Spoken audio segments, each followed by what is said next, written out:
Greetings everyone. Today we will discuss about division. इस exercise में बेटा हम डिविजन्स के फैक्ट्स देखेंगे। 2 × 3 = 6। आप सबको पता है 2 3 क्या होता है 6, तो ये तो मल्टीप्लिकेशन हो गई। ठीक है,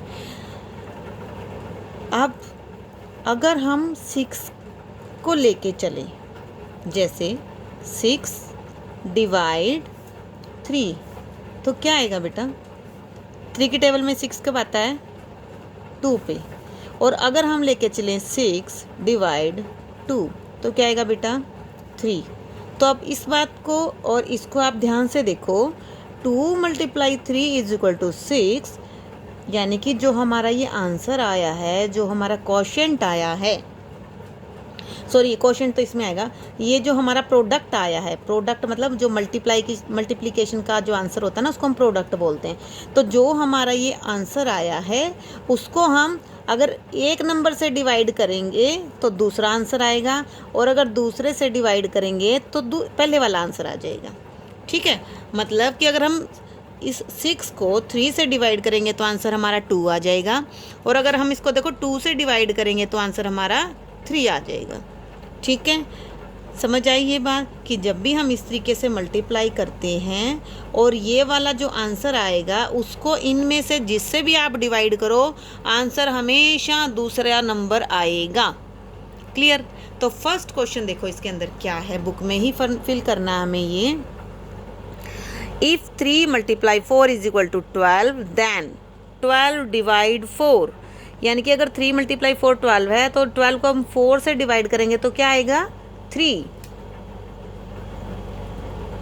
ठीक है, 3 × 5 = 15, 15 / 5, अगर 15 को हम 5 से डिवाइड करेंगे तो आंसर दूसरे वाला आएगा, मतलब 3। ठीक है, इसी तरीके से हम यहाँ पे एक क्वेश्चन कर लेते हैं। 8 × 7 = 56, देन 56 / 7, 56 / 7, 7 से किया तो हमारा आंसर क्या आ जाएगा? 8। ठीक है, अगर यहाँ पर 8 से डिवाइड करेंगे तो आंसर क्या आ जाएगा? 7। क्लियर? तो ये क्वेश्चंस बाकी जो मैंने ये 3 ब्लैंक छोड़ दिए ये आप खुद करेंगे। अब हम नेक्स्ट पे चलते हैं। Right the division fact for the following, ये आपको नोटबुक में करना है बेटा। क्वेश्चन नंबर 2, ए पार्ट 6 × 7 = 42। ये तो मल्टीप्लिकेशन फैक्ट है। क्या है ये? मल्टीप्लिकेशन फैक्ट, क्योंकि इसमें मल्टीप्लाई का साइन है बीच में। अब इसको हमने किस में चेंज करना है, किस में लिखना है? डिवीज़न फैक्ट में, डिवाइड वाले में, जिसमें डिवीज़न का साइन हो। अब यहाँ पे देखो, ये मल्टीप्लिकेशन फैक्ट है, ये डिवीज़न फैक्ट है। ये कौन सा है? मल्टीप्लिकेशन, जिसमें हम मल्टीप्लाई करते हैं, और ये क्या है?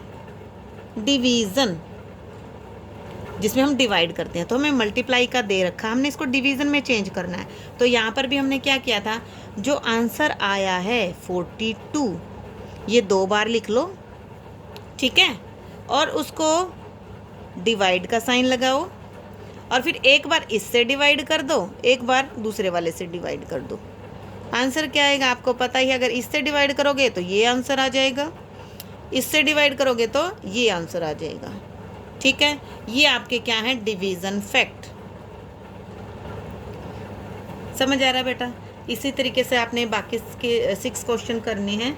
ये मैं ई पार्ट और करके बता देती हूँ आपको। देखो 9 × 4 = 36, तो हम क्या करेंगे, जो ये 36 है इसको 2 बार लिख लेंगे, डिवाइड का साइन लगाएंगे, एक बार यहाँ 9 लिख दो, एक बार नीचे 4 लिख दो। जब 9 यहाँ लिख दिया तो 4 यहाँ लिख दो, 4 यहाँ लिख दिया तो 9 यहाँ लिख दो, बस सिंपली आंसर। ठीक है बेटा, अब हम थर्ड क्वेश्चन करते हैं। Right the multiplication fact. अब इन्होंने क्या दे दिया, देखो थर्ड क्वेश्चन में 32 / 8 = 4, इन्होंने ये डिवीज़न का दे दिया। हमने क्या करना है? मल्टीप्लिकेशन, इसको मल्टीप्लाई में करना है।